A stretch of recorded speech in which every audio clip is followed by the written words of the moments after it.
പരുന്ത് കോഴിയായി മാറിയ കഥയോർക്കുന്നുണ്ടോ? ഒരു കർഷകൻ ഒരിക്കൽ കാട്ടിൽ നിന്നൊരു പരുന്തും കുഞ്ഞിനെ കിട്ടുകയാണ്. ആ കാട്ടിൽ അതിങ്ങനെ ഒറ്റപ്പെട്ട് കിടക്കുകയാണ് ഒരു പരുന്തും കുഞ്ഞ്. ഇയാൾ ആ പരുന്തും കുഞ്ഞുമായി വീട്ടിലേക്ക് വരുന്നു. തൻ്റെ കോഴിക്കുഞ്ഞുങ്ങളുടെ അടുത്തേക്ക് ഇതിനെ വിടുന്നു. അതിൻ്റെ ഒപ്പം ഈ കോഴിക്കുഞ്ഞുങ്ങളുടെ ഒപ്പം പരുന്തിനെയും വളർത്തുകയാണ്. കാലം കടന്നുപോയി. ഈ പരുന്തും കുഞ്ഞ് കോഴിക്കുഞ്ഞുങ്ങളെപ്പോലെ തന്നെ വളർന്നു, ഭക്ഷണം തേടി നടന്നു. താനൊരു കോഴിയാണെന്ന് ഈ പരുന്ത് സ്വയം തന്നെ വിശ്വസിച്ചു.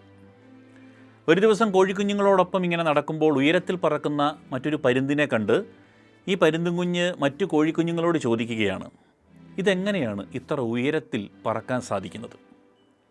അപ്പോൾ അടുത്തുണ്ടായിരുന്ന മറ്റു കോഴിക്കുഞ്ഞുങ്ങൾ ഈ കുഞ്ഞു പരുന്തിനോട് പറയുകയാണ്, അത് പരുന്താണ്, നമ്മളെപ്പോലെയല്ല. അതിന് വളരെ ഉയരത്തിൽ പറക്കാൻ സാധിക്കും. നിനക്കങ്ങനെയൊന്നും പറക്കാൻ സാധിക്കില്ല, നമുക്ക് ആർക്കും പറ്റില്ല. ഈ പരുന്തും കുഞ്ഞ് അത് വിശ്വസിക്കുകയാണ്. അങ്ങനെ ഒരിക്കൽ പോലും പറക്കാനോ അങ്ങനെ ഒരു ആഗ്രഹം പോലും ഈ പരുന്തും കുഞ്ഞ് പ്രകടിപ്പിച്ചിട്ടില്ല. ആകാശം കീഴടക്കാൻ ജനിച്ച ഒരു പരുന്ത് ഒരു കോഴിയായി, അല്ലെങ്കിൽ ഒരു കോഴിയെപ്പോലെ ജീവിതം ജീവിച്ചു തീർക്കുകയാണ്.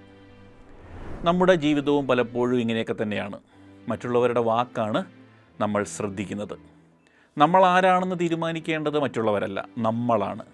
ഒരാകാശം പുറത്ത് വിശാലമായി കിടന്നിട്ടും ചിറകുകൾ ഉണ്ടായിട്ടും സ്വന്തം ശക്തി മനസ്സിലാക്കാതെ നമ്മളിൽ പലരും ഒരു പരുന്തിനെ പോലെ പക്ഷേ കോഴിയായി ജീവിക്കുകയാണ്.